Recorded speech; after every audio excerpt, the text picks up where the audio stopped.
Hey everybody, it's me Amanda with Once in a Wild and welcome to another Once in a Wild Wednesday. If this is your first time visiting Once in a Wild Wednesday, welcome to our live stream that we broadcast every single Wednesday at 6:30 p.m. Central Time right here, right now. And we do broadcast on Facebook as well as YouTube. If you haven't already subscribed to our YouTube channel, we recommend doing that if you enjoy animal videos.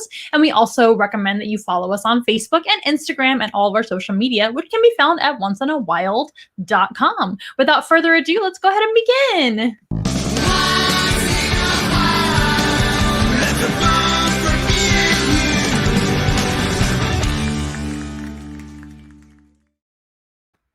Hooray! Thank you so much for joining our live stream that we broadcast once again every Wednesday at 6:30 p.m. Central Time. We are a mobile zoo located right here in San Antonio, Texas. We do service the San Antonio area as well as surrounding cities with our mobile zoo.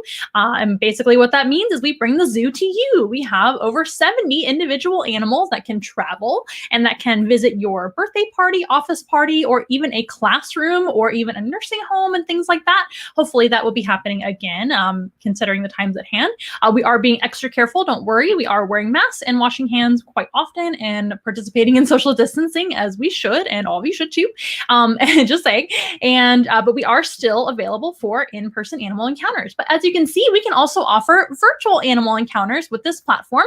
We do broadcast every single Wednesday, like I said, on Facebook and YouTube for free of charge. But you can also purchase your own private encounter as well. And we do operate usually via Zoom for those private encounters where you can actually select the animals out of all of those animals, those 70 individuals. You have lots of choices. So you can actually select which animals that you can meet and learn about. And typically we do start at 1 hour for those programs. So if you're interested in an in-person or virtual animal encounter, which by the way, virtual can reach to anybody all over the country or world, as long as you have internet access, we can go ahead and jump on a Zoom, no matter what time it is in your side of the world.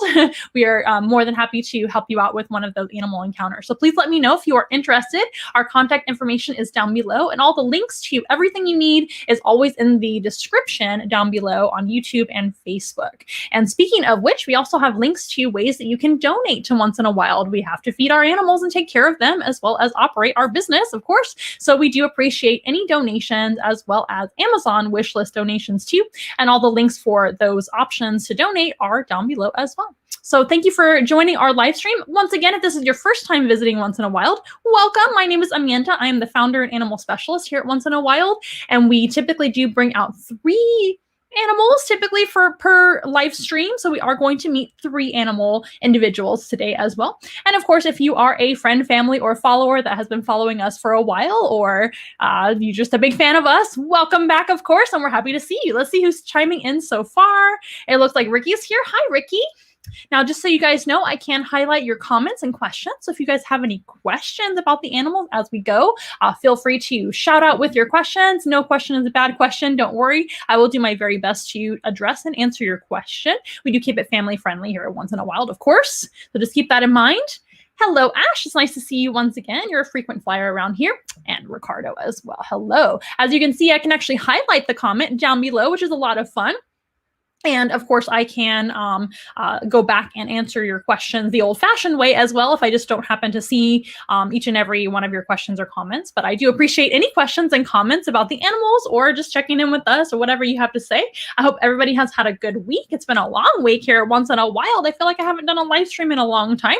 We've been extra busy, though, getting a lot of programs booked for schools and all sorts of things. So that is not a problem that I'm going to complain about for sure. So I hope everybody's doing well.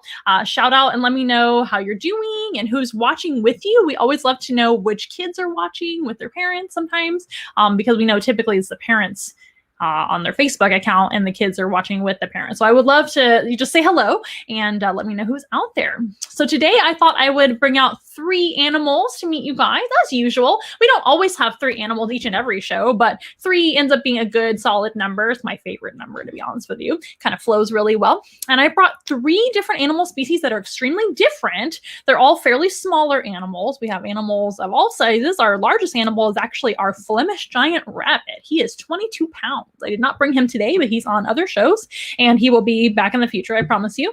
And then we have like Frank the tortoise, who is a medium-sized red-footed tortoise. But today I brought kind of smaller animals to meet you guys, and I thought I would theme it out to talk about arboreal animals. Now, what in the world does that mean? Well, animals have different habitats, right? And we always think of like, well, the rainforest, the Arctic habitats, you've got your grasslands, you've got aquatic animals as well as land animals, right? But what about arboreal versus terrestrial? Now, what does that mean? Arboreal actually comes from the word arbol, or it's a Latin word, but also a Spanish word for tree. So that's a good way to remember it, arbol, tree. Also, Arbor Day means we celebrate trees, right? So arboreal means an animal is adapted to be in the trees. So that's what that means. So some animals pretty much spend their entire life in the trees, or at least partially in the trees, so that they can survive and do well. If they're a predator, they're going to hunt in the trees. If they're a prey, they're going to hide in the trees and look for food up there as well. So I brought a few arboreal, or at least semi-arboreal animals to meet you guys. And the opposite of that is terrestrial. So terrestrial means ground dwelling, like terraform, things like that. Those words are derived from the Latin phrases that mean ground, right? Didn't think you'd be getting a Latin lesson today, but that's what I mean. So it's the opposite of arboreal. Arboreal in the trees, terrestrial on the ground. Subterrestrial is actually underground. And most animals that are terrestrial, not all, but most, do sometimes go underground too. So there's terrestrial and subterrestrial. For example, our ferrets. Ferrets are derived from the European polecat, which is a type of weasel, right? And those guys are from Europe, but there are weasels all over the world. And weasels typically don't really climb trees, right? They are terrestrial on the ground and subterrestrial underground. So that's a pretty good example. Ricardo has a good question. Are monkeys arboreal? Yes and no. Most monkeys are at least semi-arboreal. Most monkeys can climb something, right? But some monkeys are a little bit larger, like larger mandrills and baboons over in Africa and other places. Baboon type monkeys end up being a little more terrestrial, but they can still absolutely climb. They do have gripping hands, just like we do, and even feet hands, which are kind of like extra hands on their feet, right? They even have like thumb-like appendages and everything, and they can climb really well. And some monkeys even have prehensile tails, which means they have a tail that kind of operates like another hand or limb, right? So yes, most monkeys are arboreal, spider monkeys especially, capuchin monkeys, what's some other ones? Let me think. Squirrel monkeys, of course, are all arboreal. So good question. Hi, Kelly. Nice to see you. So we are going to go ahead and introduce our first arboreal animal, and it may be not what you expected. So again, we're going to be talking about arboreal and semi-arboreal animals today. And I also usually select animals that haven't been on the program in a little bit. So this is one of our favorites, and she's very, very popular with our Zoom animal encounters and in-person animal encounters, believe it or not. I'm going to make sure she's nice and comfortable before I show her. Alrighty, so this is actually Tiptoes, the pink-toe tarantula. This is an Antilles pink-toe tarantula. She is a species found in the Antilles Islands, which is right smack dab in the middle of the Caribbean, which is my favorite place in the entire world. Anywhere near the Caribbean, I am there. The only problem with the Caribbean is, of course, tropical storms, which animals have to deal with as well. But this is an animal that is native to the Caribbean, so they're only found in the Antilles Islands, which I believe is just a couple, if not 2 or 3-ish islands, tiny ones in the Caribbean. But this type of tarantula, the pink-toe tarantula, is found throughout Central America. So you can actually find them pretty spread out throughout the rainforest of Central America. So they are designed to be up in the trees in the rainforest. Isn't that amazing? It's Tiptoe. That's right. They do kind of walk like they're walking on their tiptoes, which is why we named her Tiptoes. And she is a Antilles pink-toe tarantula, like I said. They're extremely good climbers. So watch this. So imagine she's on the ground like this, but just kidding, she could actually stick right to my hand. So this animal would be found mostly, if not always, in the trees. And not all tarantulas are like that. There are definitely terrestrial or ground-dwelling tarantulas, and most terrestrial tarantulas, like I said before, are also subterrestrial. They go underground to hide away and kind of live in their little burrows. This type of spider doesn't make a burrow underground. They live up in the trees. So they're going to live in like the leafy kind of sections of the trees where there's nice covered areas areas so they can hide away underneath the leaves. And this type of tarantula would make a type of webbing. And all well, not all spiders, but all tarantulas do make different types of webbing, whether it be up in the trees or on the ground. And tarantula webbing looks more like Halloween, like decorative webbing than like maybe like Charlotte's Web type webbing that you think about, or an orb weaver spider, or some kind of garden spider even, or even other spiders that we think of like the webbing that has like the thin lines and all of that, right? Those are really pretty. These are more like a carpet web, but in this case, since she lives up in the trees, they're going to kind of make like a web hammock or even a tunnel out of their web, which is just made out of their webbing, but that way they can hide away, and that functions as a little home, or like even like a hammock or carpet for them to lay on, depending on where they've decided to make the webbing, in between leaves or sticks, or even in the hole of a tree. That would be ideal, to find a nice hollow part of the tree to hide away. Because they're going to want to stay hidden most of the time until they're ready to hunt, which isn't very often, because most tarantulas don't hunt very often because they don't eat every day like we do. I have to eat about 5 times a day, not to be cranky about it. But Tiptoes here only eats about maybe once a week, maybe every other week, which is very convenient, right? I wish I could go that long without eating. It would be a lot less expensive in my life. But Tiptoes in the wild, so that's about how much they eat in the wild, more or less. They might even go a little longer in the wild without eating, because it is the wild and they have to fend for themselves, right? But in the meantime, when they're resting and just not feeling like eating, they might hang out in their little webbing hammock or tunnel that they've made, or little hole inside of the tree to stay safe from their predators. Because they do, of course, have predators. Most spiders do.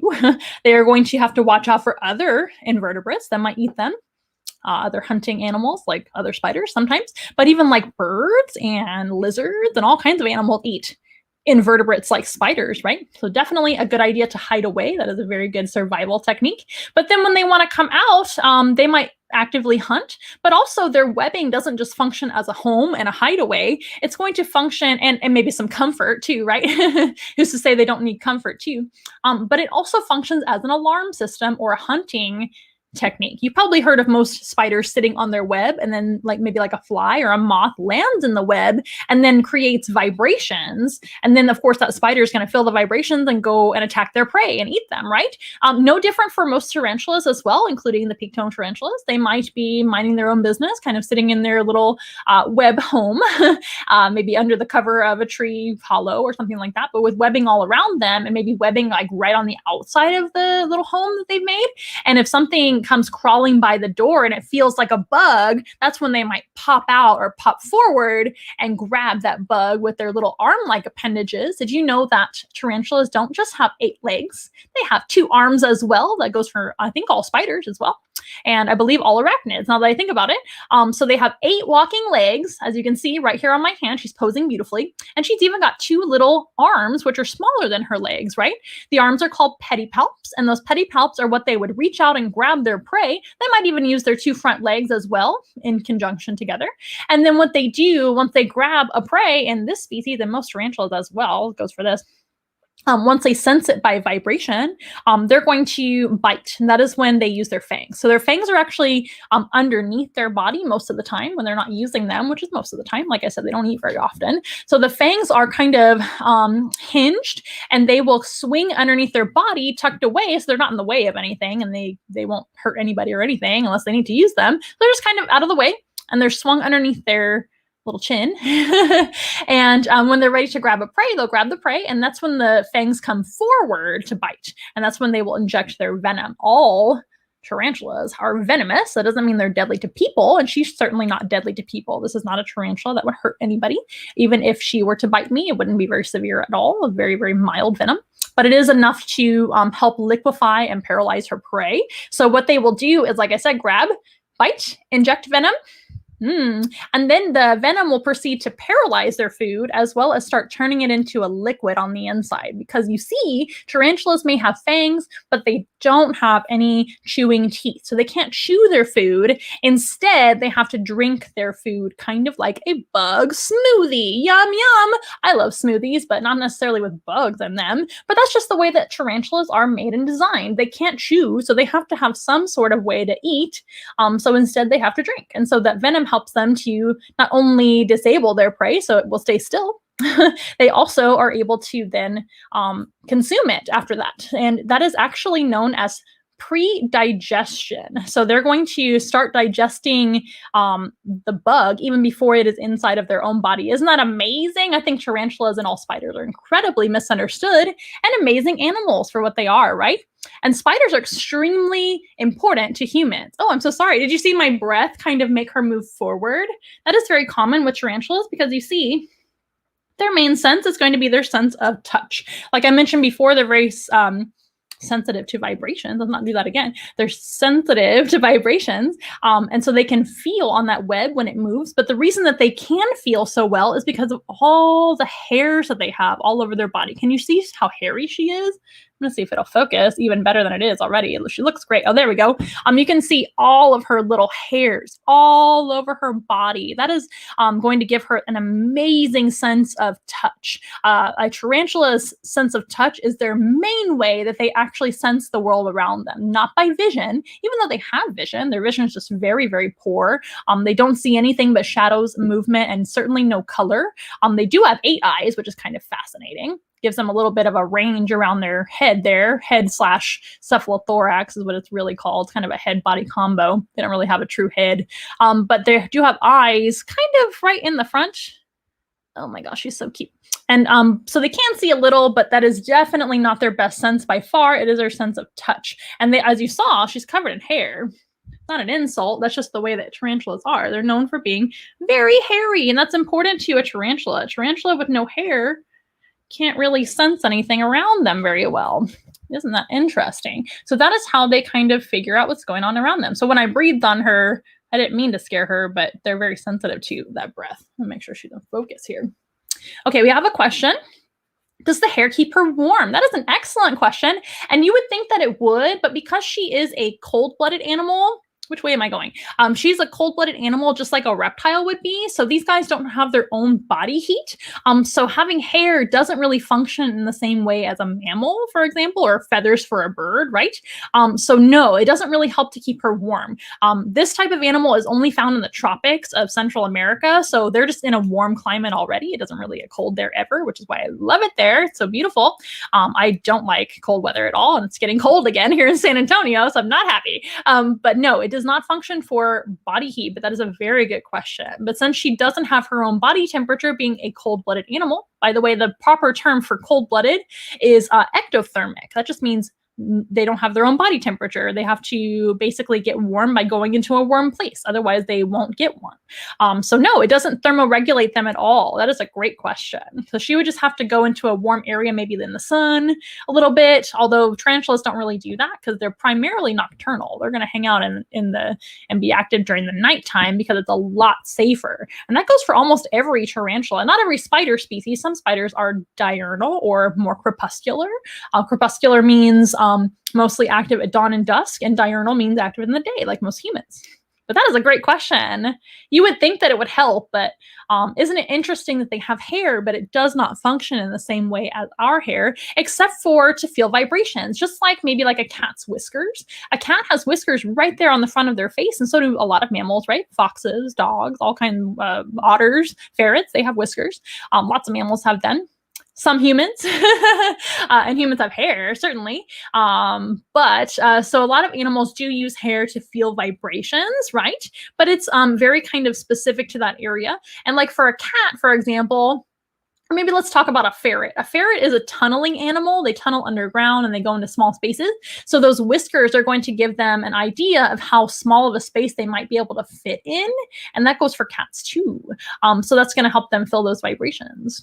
Yeah, so it's kind of similar in that way, but it's not really similar to a mammal in any other fashion. And another thing that a tarantula's hair does for them is defense. Now, you would think it would be like a coat of hair, like a coat of armor. In a way, a little bit maybe against like very, very tiny threats, but a tarantula actually can use their hair for a projectile weapon. What? How do they do that? Well, if a tarantula feels afraid or maybe just a little startled, one defense that a tarantula can do typically before they want to bite anyone, because they don't want to waste their venom. Remember, their venom is precious to them and only usually intended for digestion of their food. So actually biting someone or something isn't really ideal because they might waste some venom. However, if they feel threatened, number one, they're probably just going to run away. Running away is going to be their main way to kind of like just get out of there and be safe, right? Not really defense, but the opposite, right? It's a fight or flight kind of situation. So typically most animals are bigger than this. She looks big on camera, but she's not a big animal. So she's not going to stand a chance against most animals. And remember, this type of tarantula has very, very mild venom. So a bite's not going to do very much. So running away would probably be the first option. Biting maybe, but the second trick that a tarantula can sometimes do, and many tarantula species do this, including this one, is going to be to rub their own bodies with their hind legs. So they will rub their abdomen, that pretty kind of burgundy striped section, her hind end, essentially. She could use her back leg and rub her abdomen and cause hairs to fly into the air. And that then will actually send some of those hairs into the face of their enemies. So if like a bird's coming up behind her and she feels like threatened, or maybe a lizard or something like that, lizard probably less likely that this would affect them because lizards have very tough eyes, but you never know, could affect them too. They're probably going to try it anyway. Any predator potentially could be sneaking up behind her, and then she would rub her back leg against her abdomen. Hairs go into the air. They're almost invisible, but it acts like a little cloud of hair. And if you've ever gotten like an eyelash in your eye, that is kind of a little taste of what happens. These hairs are very, very eyelash-like, but also very tiny. And so if you have like one eyelash in your eye, that's a lot. But if you have like 100 of those flying into the air, it makes a little cloud of defense. And that usually is enough to kind of irritate the face or the eyes of the enemy. And then she can run away, which is what they're trying to do in the first place. But it's a great way to defend themselves. I know you guys can't probably see her little pink toes, and as they get older they kind of lose that coloration on their toes, but I can see it from the angle that I'm at. You can kind of see it underneath. It's just a little bit, it's not really pink anymore, it's more of a tan, but that's the reason they call them the pink toe tarantula. This, like many species when they're babies, look totally different. She was actually mostly blue when she was a baby. I do have baby pictures of her. Maybe you can check them out sometime. I think I posted them on other videos where I talked about tiptoes here. And if I didn't, I will. Oh, there's a TikTok. If you're on TikTok, I don't know, it's not everybody's cup of tea, but I do have a video of tiptoes when she was a baby on TikTok, and that's a really cool one. But they're blue. They're like kind of a cobalt, really pretty blue color, and they still have stripes and everything. The stripes are actually more prominent when they're babies, and as they grow up, they start changing colors. Fun fact about these guys, the males are actually more colorful than the females. That's one reason why we know she's a girl. She's not quite as colorful as the males. It's kind of similar to like birds, right? Some birds are a lot more colorful than the male versus female, right? That's to kind of attract mates. No different with the pink-toed tarantula. That is the reason that the males have brighter colorations and kind of more colorful bodies, is to attract mates. Now, another reason why we know that she's a female is because of her age. She's far too old to be a male because males only live about 3 years. She is older than that, thank goodness, and she's still around and still growing. She still molts and grows because invertebrates have to molt their exoskeleton to grow. So she has done that for us and grown. So our best guess is that she's female. A male of this age, I think she's around 5 now, would be unheard of for this species. Males do not live very long. They provide the means to procreate, and then they unfortunately pass away. And females can live to be about 12. Yeah, you guys had a good question about the hair. That was a good question. Another functionality of the hair is just looking beautiful. A lot of people don't assume that tarantulas are beautiful, but I sure think they are. This is probably my favorite species of tarantula in the world, just because they're so pretty, but also because they're very docile and easy to handle. I keep having to adjust her, but she's not being aggressive. She's just getting adjusted. I want to make sure you guys can see her. But again, an arboreal animal, the first arboreal animal. We're going to meet another one in a little bit. But arboreal means tree dwelling, and she does have little teeny tiny claws, which all tarantulas actually have, but some tarantulas have more capable claws than others. You can see how she kind of just hangs right onto my hand like Spider-Man. And she can even go upside down with no problem. She's just sticking right to my hand. It doesn't hurt me, but I can feel her little teeny tiny claws that feel more like hairs than claws. Not a big deal. And they're also very lightweight for a tarantula as well. but she does have little tiny claws on each little toe. So remember, she has 8 legs, 2 arms, and each one of those limbs, 10 limbs total, has 2 claws. And those claws are very tiny, and they are retractable, just like a cat's claws. So when she wants to climb, she just has the claws out, and that's enough to give her traction to be able to climb up a flat surface. Most of the time in nature, they're going to be climbing up a rough surface, like a tree, the side of a tree with the bark and everything on it, or a leaf. Maybe a leaf might be smooth, depending on the type of leaf we're talking about. Isn't she beautiful? She, like all arachnids, have 2 body parts, 2 main body parts, right? We talk about body sections. So she's got a cephalothorax, which is her head and body combo, if you will. And then she's got an abdomen, which is that beautiful burgundy striped section, which is her hind end. And like I said, 8 legs and 2 arms. And she's got 2 fangs right underneath there, 8 eyes, and she has 2 spinnerets, which is how she makes her webbing. The spinnerets are those 2 little finger-like projections on her abdomen there. And this is how they look when they're just resting, just kind of like stretched out like that. Yeah, I think this is my favorite species of tarantula in the world. I do love a lot of different types of tarantulas. And spiders get a bad reputation, but spiders are definitely great for the environment and great for you, especially if you don't really like roaches and flies and ticks, mosquitoes. Spiders help us out with all of those pests and keep us healthy in turn by getting rid of a lot of them, because none of those animals are necessarily bad, but we definitely don't want them taking over in population. So we want to make sure that we have enough predators in the ecosystem that eat a lot of those insects to be able to keep their numbers under control and not make us sick, right? Among other pesky problems that might arise. So next time you see a spider, maybe just leave it alone. Or if you have a questionable spider, like a black widow or something like that, maybe call a professional to handle that. We don't recommend putting yourself in danger, of course, but most spiders mean you no harm. Here in the United States, we have, none of them mean you any harm, by the way. None of them want to hurt you. But most of the species in the United States are perfectly harmless to humans, absolutely. There's only 3 species that you need to watch out for. And by watch out for, I mean just leave alone. So like black widows, and brown recluse. Out of all the spiders in the United States, those are the 3 that you would want to definitely not ever come in contact with your skin or anything like that. But other than that, they are harmless to humans for the most part and do us a lot of favors. I know a lot of people are a little bit skittish around spiders. We don't expect everybody to love spiders, but we do encourage you guys to leave them alone if you see one in your garden or even in your home. For example, jumping spiders are a common spider seen at least here in Texas and all over the United States. And they're extremely harmless and helpful to us as humans because they eat a lot of flies and mosquitoes, which can make us sick. And they're completely harmless to people. And fun fact about jumping spiders is they're actually pretty intelligent for an invertebrate. They are problem solvers. So a lot of them will kind of figure out how to hunt different types of prey and things. So it's pretty cool. Which one is the worst out of those 3 spiders? I think they're all about the same, and I don't really know. I don't really know which one is the most severe as far as a bite. I think it depends also on you, and don't quote me because I'm not an entomologist. I'm a zoologist. And I didn't study specifically like entomology or insects or arachnids, but I believe they're about all the same. I think their venom has different effects, something to look up, right? I do believe it also, like I said, depends on your tolerance to venom.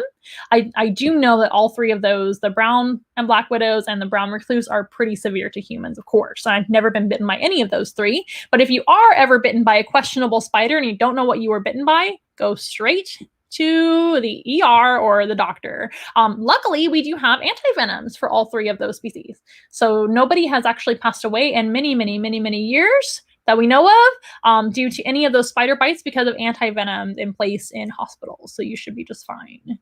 Yeah, luckily here in the US at least, I can't speak for other countries because there's others, we have it kind of under control, and we know what to, doctors know what to look for as far as like your symptoms and things like that. So the best advice I can give you is, of course, leave them alone if you can, but if an accident happens and you are bitten, go straight to the doctor. Definitely good. Okay, I think Tiptoes did a fantastic job. I almost blew on her again. She almost moved. But she didn't, and she did great. And I think I would let her rest.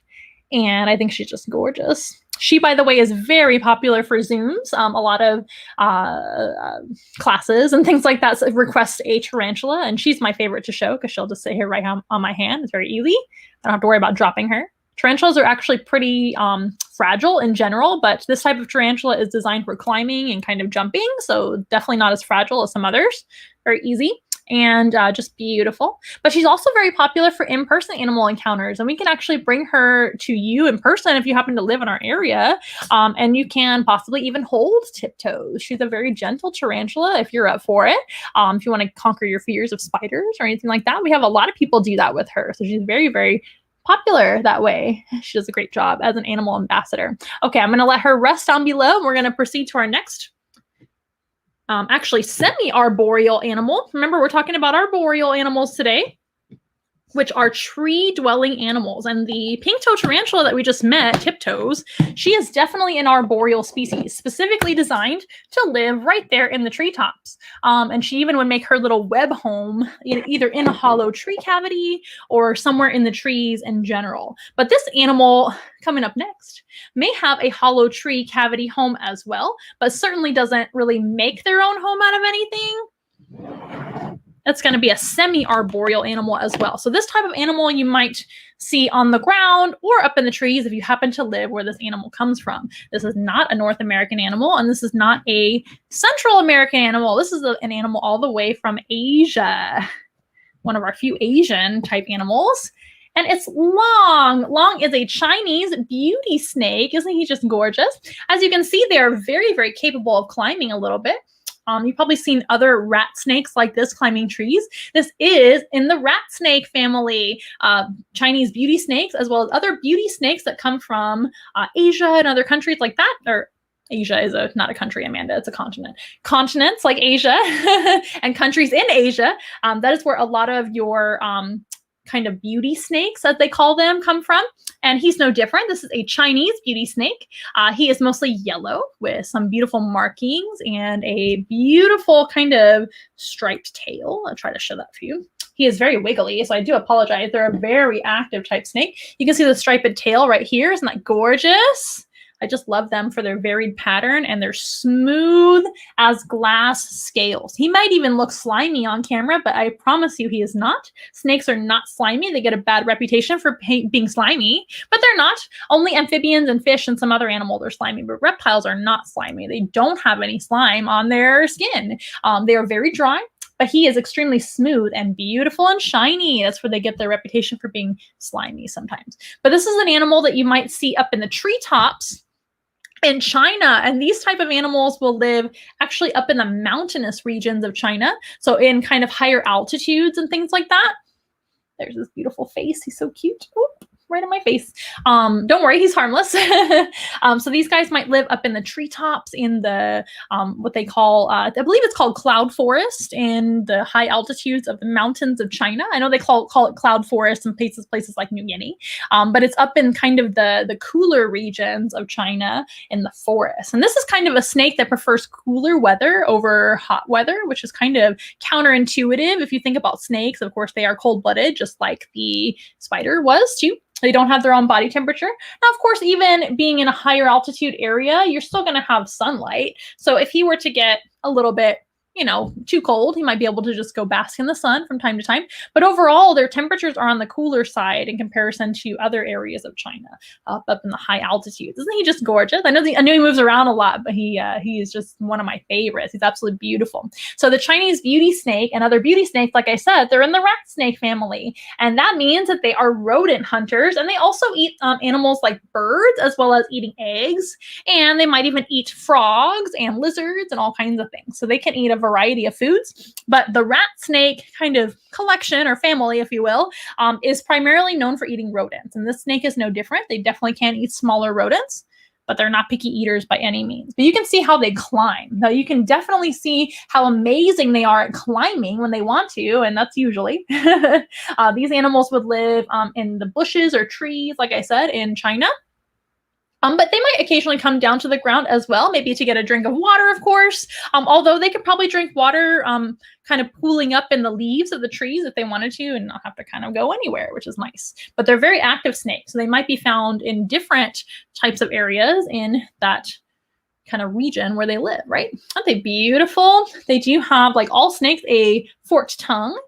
And a snake's best sense is going to be their sense of smell by far. So snakes do have vision as well. They don't see very well either.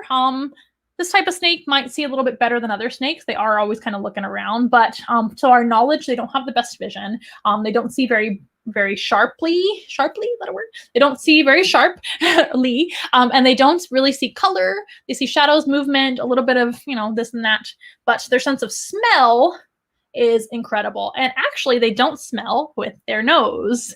They do have a nose. They have 2 nostrils for breathing, and they actually have 1 functioning lung, which is one of my kind of random facts about snakes. Snakes do have 2 lungs, but 1 lung doesn't do anything. It's just kind of a leftover organ over time, right? And they have 1 long functioning lung that breathes, but they do have nostrils for breathing, but their nostrils don't really smell anything. It's just for breathing. We smell and breathe with our nose, right? Kind of works that way, but they don't really do that. Instead, they use their forked tongue, like all snakes. See the forked tongue? Woo, it's coming out so fast. There it goes. Woo. So the tongue will pick up scent particles and go back into their mouth, and that will actually rub against the roof of their mouth, which they also have on the roof of their mouth a little pocket called a Jacobson's organ. And that Jacobson's organ tells them information about smells that they can send straight to their brain. So that is basically like them looking around, just like how we look around with our eyes. And that's usually our main sense, right? Looking around, to see what's going on around us. We have all 5 senses, but vision is arguably our main sense. And then probably hearing is next, right? These guys really don't hear much because they don't have any external ears. They do have internal ears, but we don't believe they hear very well. That makes sense, right? They don't have very good functioning ears at all. Mostly for balance, inner ear, and maybe a tiny bit of hearing, and definitely feeling vibrations, just like a deaf person could, right? If you have a deaf person, they can still hear music through vibrations and things like that, especially if it's really loud. Same thing with the snake, but they can't hear like in the way that most animals do. But their sense of smell, again, with the tongue, a specialized tongue that sends information straight to the brain, that is how they learn about their environment around them and how they sense the world around them. Aren't they incredible? They're just so beautiful. I think they're one of the most beautiful animals on the planet. And how lucky that we get to handle them here once in a while. I think he is just gorgeous. His name is Long, by the way, L-O-N-G, which is like the English word long, except it's not an English word. The word in Chinese or Mandarin specifically is actually dragon. So he's named after a dragon. So a Chinese dragon. I thought that was a cool name for him. Hello, Jeffrey. How are you doing? And Ash is asking how much does he weigh? I really don't know how much Long weighs. I need to weigh him again, but he's extremely lightweight. He's a tiny snake compared to other snakes. And Long is about half grown or so. He might get up to 4 foot. This is not really a very large snake. Which is kind of ironic because his name is Long, but it means dragon in Mandarin. But he is, I would say, 4.5 to 5 foot maximum for this species. They're actually one of the smallest of all the Asian beauty snakes. There are several species of Asian rat snakes, which we know as beauty snakes. I'm trying to think of the largest one. I think it's the blue beauty snake. I could be wrong, but those guys are a lot larger than this species in general. He's also a male, and I believe, I think males and females of this species are around the same. I'll have to look that up later. He's actually the first Chinese beauty snake that I've ever worked with, and I don't regret it because he's wonderful in every way. Rat snakes are great animals, one of my favorites. I think I say that all the time. Now check out his pattern. He's got a kind of a patternless neck. So the head has kind of like a false eye spot, dark spots near his eyes, which make him look like he has larger eyes than he has. That's typically what a false eye spot is for, is to either make the eyes look larger to confuse the prey that they're eating, or it could also confuse the prey where the eye is. Sometimes a false eye spot is like behind the eye, but kind of like another eye, if that makes sense, like a camouflage eye. So it confuses either predators and prey, especially when they're hunting. That prey might go for the eyes, and if they can't figure out where the eyes are, that's going to help them out. So they do have that false eye spot. Sorry, he's moving around a lot. Right by his eye. So cute. And then he's got kind of a patternless neck. And then all of a sudden, his body starts, has like all these patterns that kind of look like a garter snake here in the United States. And then If you go all the way down to the tail has a striped pattern. So it's like 3 snakes in one. What could be better than that? He is so cool. So there's the tail. That kind of has a stripe. Now back to him being arboreal. Isn't it amazing? Look at his prehensile tail. That is very well designed for climbing. He can grip right onto my fingers or like a tree branch. He's got a pretty long tail for a snake. Snakes typically have short tails, but his tail is pretty long. This is the tail from my thumb down here all the way up. Very long tail. And that is very common for your arboreal type snakes or tree dwelling snake. There he goes. He's tied himself in a little knot on my arm. What am I going to do? Well, he's just going to have to come out of the knot. But yeah, so other snakes that may dwell on the ground, like for example, maybe like a rattlesnake. Rattlesnakes don't have very long tails. They have rattles on their tail, but the tail itself is pretty short. So most rattlesnakes' tails, that's hard to say 5 times fast. Rattlesnakes' tails, they are not very long. So a adult rattlesnake, say it's a Western diamondback rattlesnake, for example, their tail is only like this short, pretty short for a big snake, right? And then they have a rattle on the end of it, but the tail itself isn't very long. But again, most rattlesnakes aren't climbing trees, are they? They're found on the ground, as you guys may know. You need to unwrap around my wrist so I can talk about you some more. But he's got a very long and prehensile tail, which can help him grab things. Like we talked about with the monkeys having prehensile tail. Like the monkey of the snake world. He is being a monkey right now, for sure. Is he going to celebrate Chinese New Year because he is from China? I believe it's the year of the ox this year. I'm almost 100% sure. And he's not an ox, but I'm sure we could still celebrate. That's a great question, Ash. I think the year of the snake already happened. Snakes are my favorite. Now, I wonder what you guys know which animal you are in the Chinese zodiac. I'm actually a rat, of all things, in the Chinese zodiac, but that just has to do with when I was born, right? I'm not a snake, but my house in Harry Potter is actually Slytherin. The year of the ox. Yes, I thought I was right about that. It does change every year. Okay, Long, you're beautiful, but you can see how he can climb with no arms and legs. Isn't that incredible? Can you imagine having no arms and legs and still getting around as well as the snake does? That is incredible. I just think that is amazing. They get around with their scales. Their scales can grip a little bit, but they have pretty smooth scales. It's mostly going to be muscle power with this type of species. Some snake species, including this one, actually, they can climb up like brick walls and things like that by getting in between where the bricks are laid and kind of crawling up the pattern of the bricks. That is pretty impressive. He certainly can climb trees very, very easily. As you can see, my hand is kind of like a tree. Both hands, arms. And he has no problem. But again, this species might be found on the ground depending on what's going on. Maybe they're getting a drink of water. Maybe they're escaping danger from the tree they were just in. They can, of course, if the forests are dense enough, they can kind of just slither from branch to branch and go from tree to tree that way. But they can come down to the ground as well for different reasons, maybe looking for food, depending on what they're hunting. These guys do hunt various prey, like I said before, rodents, birds, eggs of other reptiles like lizards, and even amphibians like frogs. That's pretty common with most rat snakes, though. Funny kind of fun fact here in the United States, if you see a snake that has climbed up into a tree or that has climbed up into some place weird, like maybe in your attic or into a cable box or up in strange places, it's probably a rat snake. So again, this is a type of rat snake too. And as you can see, they have no issues climbing. So this type of snake could get into strange places. But the good news is that if you see a snake climbing like this here in the United States, especially, it's probably harmless. That does not include other countries or continents. There are certainly other climbing type snakes in other countries like mambas and cobras and things like that that can definitely climb sometimes, which are definitely dangerous. So don't quote me for other countries and continents, but for the United States, for the most part, if you see a climbing snake, it's probably harmless and you should just leave it alone. We actually recommend leaving all snakes alone, whether venomous or not. That's the best way for you and the snake to stay safe, right? Ash asks, do they have the ability to recognize people? I don't know. That is a good question. I wish that they could tell us whether they recognize us or not.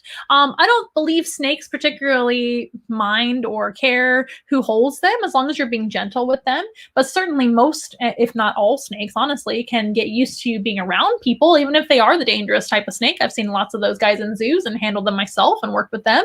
They tend to really calm down as long as they have no bad experiences with people. Some snakes can be a little more cantankerous than others, just in their nature to defend themselves and things like that. But most snakes can at least learn to tolerate humans. Most of our snakes here at Once in a Wild are perfectly able to be handled and held by most people. And I would rather them be a little bit more tolerant of many people than just like select one person that they like, to be honest with you. That's the challenge of some other animals like birds sometimes, is they tend to kind of overthink it when being handled by multiple people, and you have to really train that with them. With snakes, it's very, very easy. If I could work with one type of animal in the whole world forever and no other animal, it would be rat snakes.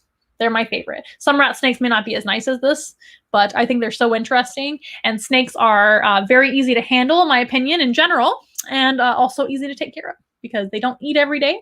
They don't poop every day. Rat snakes and other colubrids like king snakes and all kinds of other snakes like that, they typically do eat very well and don't have very many health issues either. So I really, really like them. But as far as their ability to recognize, I really don't know. I wish I did know that, but I'm not really sure if anybody really knows that. They do definitely all have their own personalities. That is definitely a fact. Every single snake species is different and every single individual is different, just like every animal and human. That is something I've definitely noticed through working with many, many different types of snakes and different individual snakes. Well, he did a great job of showing you how he climbs. See him wrapped around my wrist there with his prehensile tail and arboreal abilities. Going to climb right back onto himself. I think they're so beautiful, you guys. So the Chinese beauty snake, Long. Isn't he lovely? Now, again, not everybody loves snakes as much as we do here at Once in a While, but we hope that you will respect snakes and all nature because they are extremely important. Snakes are not pests and they're not our enemies. They're our friends. They also help us in the same way that the spiders help us, and that is by eating a lot of our pesky pests that we might encounter. These guys do us a favor by eating rodents, and rodents can cause problems when there's too many rodents. Look at him just laying right on top of himself. Isn't that beautiful? He's showing all of his different patterns right there. So cool.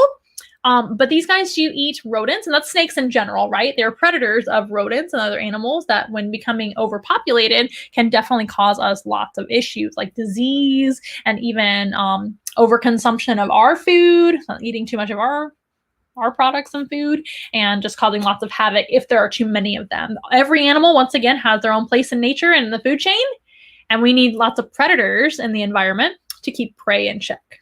That is so beautiful. Look at him. He's just posing for you guys. That long neck. I just think they are just gorgeous. How could you not love this beautiful species of snake? So once again, the Asian rat snake, which is specifically the Chinese beauty snake, and his name is Long, which is the word for dragon in Mandarin. Okay, Long, you did a great job. Now he's all settled and being still. Go figure.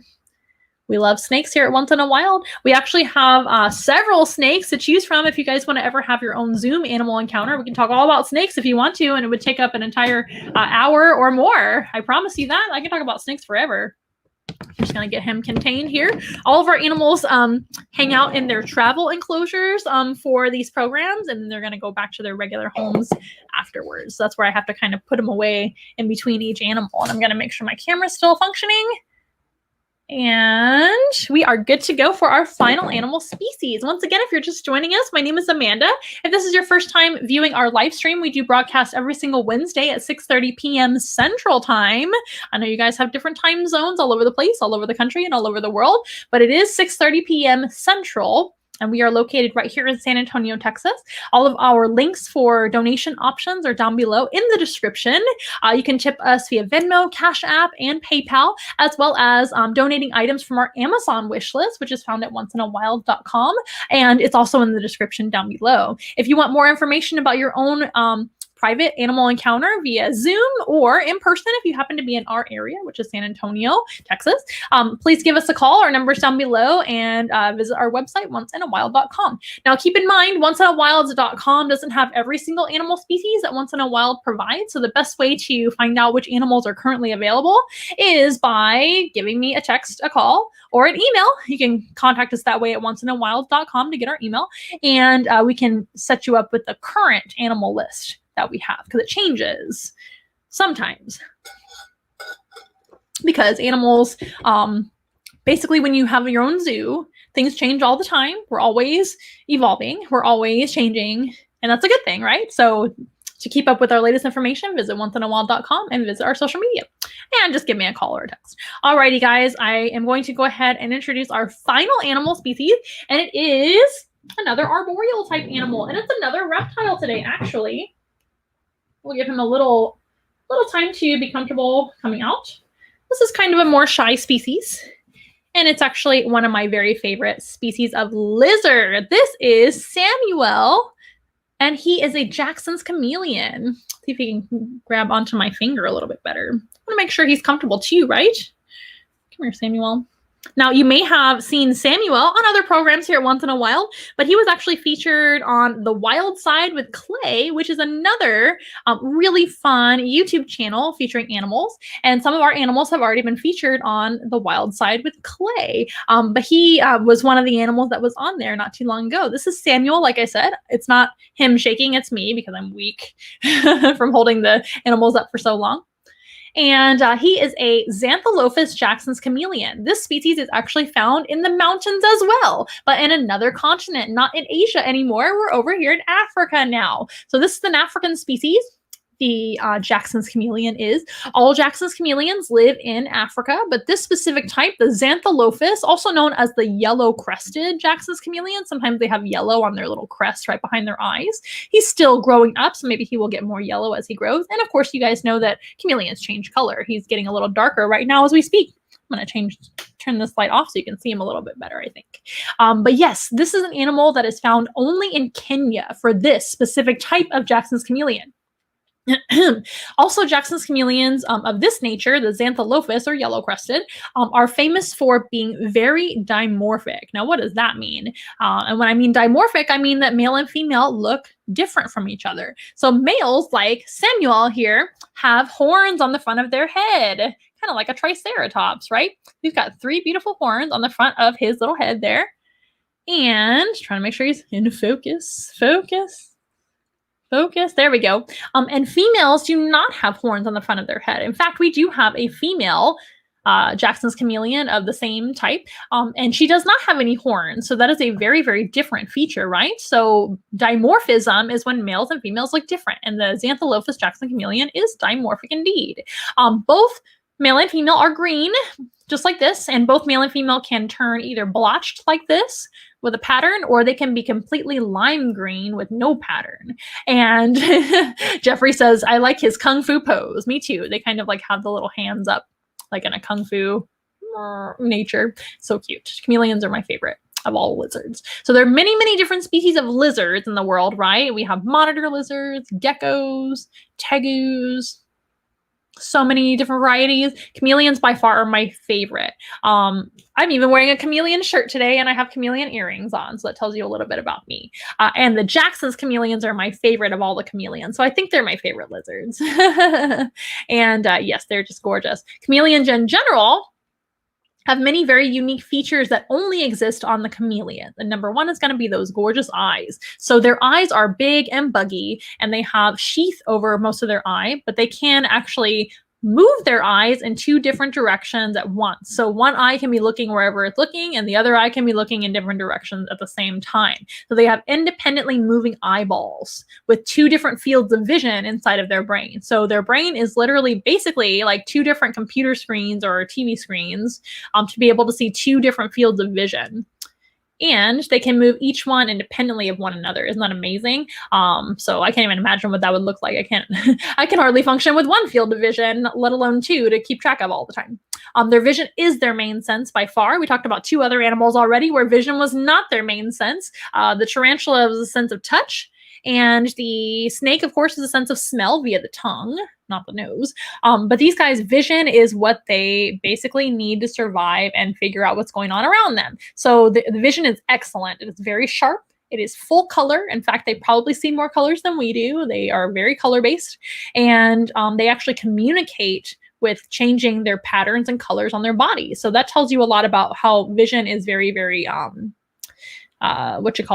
important to them. Now, I did mention before, I thought this was very interesting, and I forgot to say something about the tarantula. The tarantula being very colorful. Now, just because they don't really see color doesn't mean that color to them doesn't look in different shades or hues. So the fact that the male is more colorful than the female, he's still going to look different than a female and be more appealing to the female the more colorful he is. So I did want to make sure you guys knew that.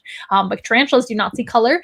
Snakes, to our knowledge, I think for the most part, do not see color either. But chameleons, yes, they do see full color, different spectrums than we do, pretty amazing, and they have very sharp vision as well as independently moving eyes. And that is mostly for hunting. These guys are predators.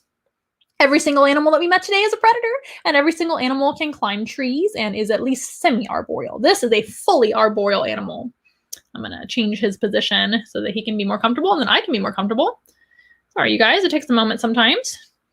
Chameleons are a little bit more of a shy animal, so we want to make sure he's as comfortable as possible being out here, right? He also has a prehensile tail. He's gripping on my finger just a little bit, but they do have a fully prehensile tail, which functions just like another limb for them. They may not have a hand on the end of it, but it can grip onto whatever he wants. And when it is resting, they will curl it underneath them. You've probably seen that before. It's a little spiral underneath their bodies. They do curl their tail underneath them, not on top like Pascal in Tangled. It is the opposite. It's not on top, it's underneath. That always kind of bothered me on Tangled as much as I love Disney. Oh, goodness. You see that little reaction? Not really sure what that was about, but again, chameleons are a little shy and they're very sensitive, so we want to make sure he's very comfortable. I'm going to hold him just like that. Now, you might be wondering on the Jackson's chameleon what the horns are for. Well, the horns function mostly for impressing their lady friends. So it's another courtship device, if you will. They're going to, per individual look different. And each female Jackson's chameleons with no horns, remember, the Xantholophus don't have any horns. By the way, other Jackson's chameleon females may have horns or may not, but this specific species do not.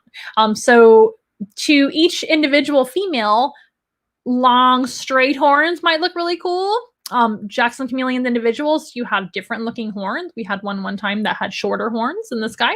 So it really just depends on what that female likes.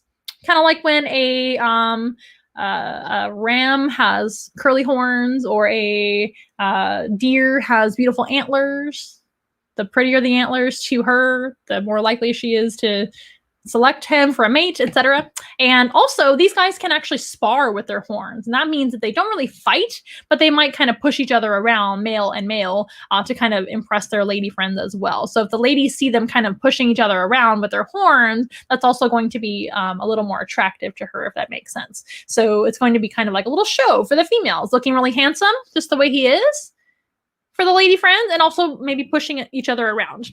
Like a little battle, but it's not really a serious battle. They're not really gonna like stab each other or anything like that. It's not that serious. It's gonna be more of a show for selection of mates. Isn't that interesting? So it's mostly for looking really impressive. What else did you guys have to say? He is beautiful. Thank you so much. You once saw a two-headed snake before. A two-headed snake would be a conjoined twin. So that would be like two snakes in the same egg that unfortunately never separated. And so they have two heads. There are very few two-headed snakes actually ever survive. It's super duper rare they would even survive. So that is a very rare snake that you saw at the New Orleans Zoo. That is pretty cool. Chameleons are also special in many other ways. Their color change is not necessarily special to just chameleons, but the reason they change color, let me track back. So chameleons change color. In fact, he's a different color on the other side. Look at that. He's lighter green on this side and darker on the other side. It's the same animal, you guys. Isn't that incredible? So they can actually change color via their pore-like properties in their skin. You know how us humans, we have pores that we sweat out of in our skin. These guys are, again, cold-blooded. So they're ectothermic, not endothermic like humans. Humans are warm-blooded. So in order to basically control our body temperature, our body might sweat or shiver, depending on what's going on, right? These guys do not have pores that sweat, they have pore-like properties called chromatophores that actually can expand and contract to give the illusion of color change. So on his body side right here, on this side of his body, I should say, it's got some blotches. And on this side, he doesn't. Isn't that incredible? For whatever reason, he's decided to maybe camouflage himself on the other side. And maybe on this side with me, he feels more comfortable. Who knows? Typically when they're at rest and comfortable is when they're more lime green. And typically when he thinks, maybe I need to like blend into stuff or show a little bit of just a different pattern for whatever reason, they will pattern up. Isn't that incredible?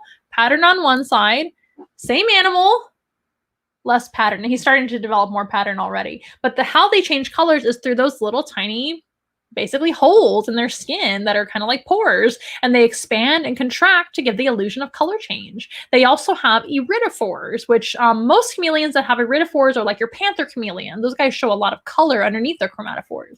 So iridophores are underneath the chromatophores. I know I'm getting really technical with you guys, and that shows a lot of color change. But to my knowledge, all chameleons have chromatophores and iridophores of some kind. Just some chameleons like panthers and others that have multicolors have more iridophores to show more colors.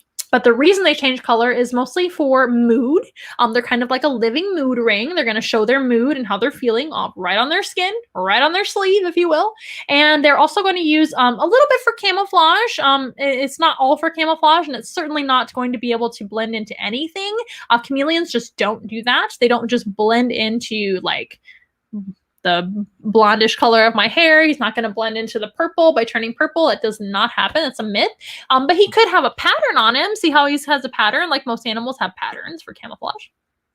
And he might change color to communicate with either females or males. These guys would not get along if it was two males. Two male and female would get along during the breeding season, but other than that, they wouldn't be together. This is a solitary animal.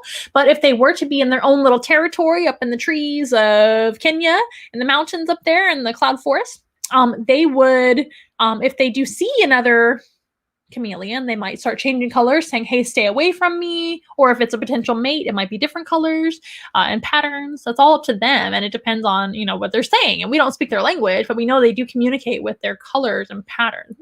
Isn't that incredible? Maybe he's trying to communicate something to me right now by being solid on one side and pattern on the other side. Or maybe he's just showing off. That is incredible to me. How can they even do that?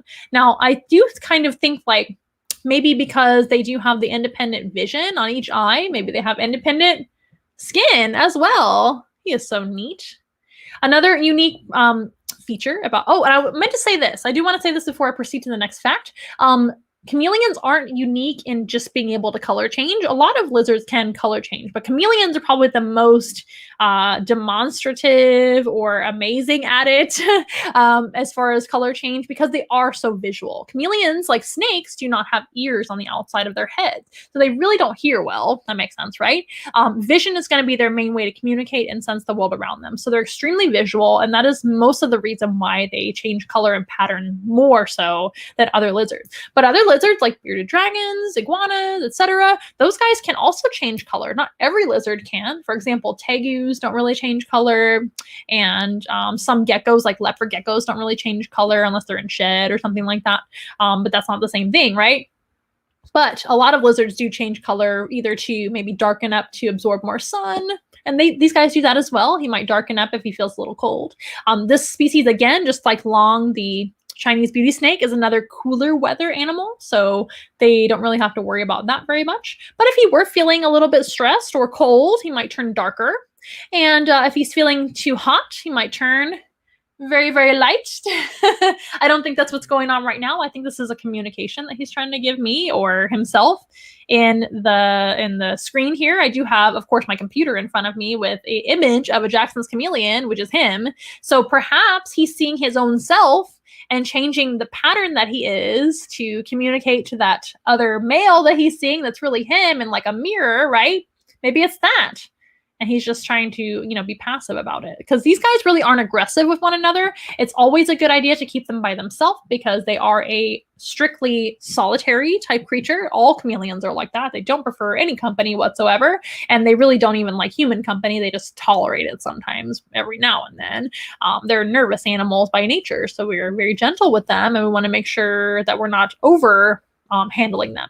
But they still, like I said, they still would communicate with another chameleon and say like, hey, I don't really want to fight, but can you please get away so we don't have to fight? That would be ideal. Unless there's, of course, a courtship type situation like I talked about before where the males are sparring with each other with their horns.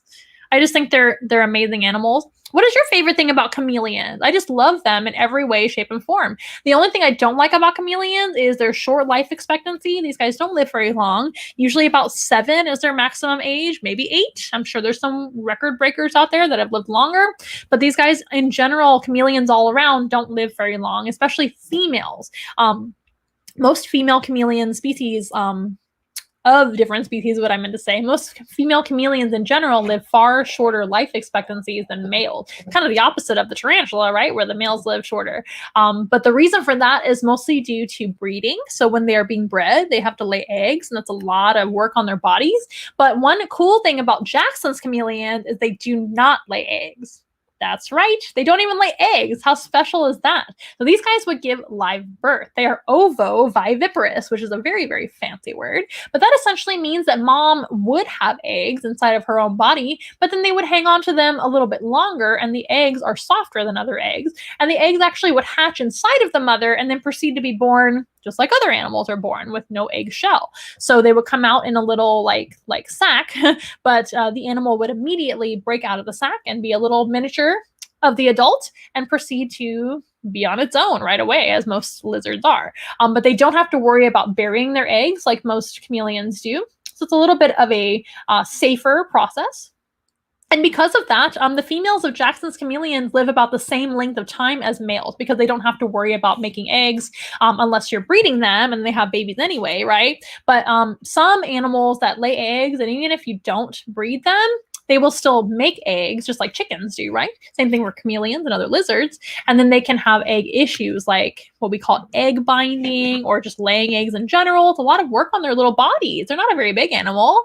So females in general of chameleon species, like panthers and veiled chameleons, they don't live as long as males in general. But Jacksons are one of the exceptions to that, which is pretty cool. And there's a couple other chameleon species that actually do lay eggs. Looks like he's going right to sleep. It is past his bedtime. This is strictly a diurnal species. All chameleons are diurnal, so it is dark outside. It's wintertime, so it is what it is. It gets dark early. So I guess he's just ready to go to bed. They are only awake in the day. He's had enough of this. Always grumpy mood ring. Yep. Chameleons are forever just like a grumpy mood ring. Yep. The chameleon looks like a tiny triceratops. Exactly. Do you want to wake up? You want to go to sleep? That is okay. It's time for his bedtime. Nicolas Cage donated the snake to the zoo. It was his 2-headed snake. How random. Are you pulling my leg? That is so cool. Can I show the light side again? Yep. He's gone to sleep, you guys. Good thing he can't hear very well. He'd probably be bothered, but I think he's just gone right to sleep. Light side, dark side. Light side, dark side. That is too cool. He's never done that on the show before. That is pretty neat. They're all special, aren't they? Amazing. Thank you. Their personality, I know. They're something, aren't they? I just love them. They're always suspicious. Karma, chameleon. So we actually have we have a panther chameleon who's all multicolored, and his name is George, just like Boy George. That's what the zoo said. Got it. Well, hopefully it's true. Well, you guys, I think I'm going to let Samuel go back to sleep, but I sure do love this species of chameleon, and it is past his bedtime. Let's let him get a good night's sleep. Very important for an animal that only has a 7-year life expectancy. He is about a year old, so we're hoping that we'll have him a good long time. But like I said, this is one of the few species that doesn't lay eggs, so the males and females, and we do have a female here once in a while. Her name is Janet. Janet is in full shed right now, or else I would have probably brought her along too, just to show you an example of male and female. But there's another video that we did, another live stream where I showed both, so maybe check that one out as well. Or maybe we'll have Janet on another time, but she's really, really cool as well. Well, I think Samuel is ready to go to bed, so here he goes. Straight to bed. And he'll get to go back to his home behind the scenes here in a little bit. He's also in his travel enclosure, of course. Now, the reason I put them in their travel enclosures is simply so I can bring them into the studio. There's not a ton of room It probably looks like I'm in a closet or something, but there is room in here to give you guys a little bit of a idea of what this room looks like. It's a painting studio that used to be our garage, so that's the size of this room. But if I were to bring the entire enclosure that these animals live in, obviously that would be very cumbersome to bring in and out of the room. So that's why we typically get them used to being in inside travel enclosures for travel, of course, if we're bringing the zoo to you in person, and also to come here into the studio briefly until they can come back home. Well, I hope you guys have enjoyed the talk. Sorry, I guess Samuel is ready to go to sleep. Maybe next time I'll start with him so he doesn't fall asleep in the middle of the show. How rude. I'm gonna have to have a little chat with him later on, but that's okay, I guess. Thank you so much. Happy early Valentine's Day to you and Mr. Ricky. That is so sweet, you guys. Happy Valentine's Day to you as well. It's coming up this Sunday, right? I know it's coming up this weekend. I hope you guys have some fun Valentine's Day plans. I know we have a couple of fun posts coming up on our social media. If you don't already follow us on Facebook, please do so. If you don't already subscribe to our YouTube, please do so as well. It's a great free way that you can help us out, of course, as well as sharing the videos, liking the videos, etc. And you guys are wonderful. Well, it's been really, really fun, and I hope to see you guys next Wednesday at 6:30 p.m. Central, and have a great rest of your week, guys. We are not too close to ordinary, but we love to be your friend.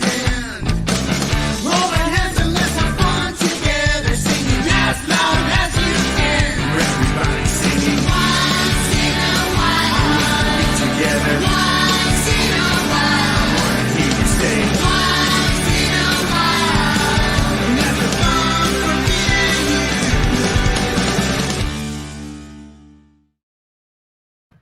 Okay, everybody, we'll see you guys next week here on Facebook and YouTube at 6:30 p.m. Central on Wednesday. See you guys next time. Bye.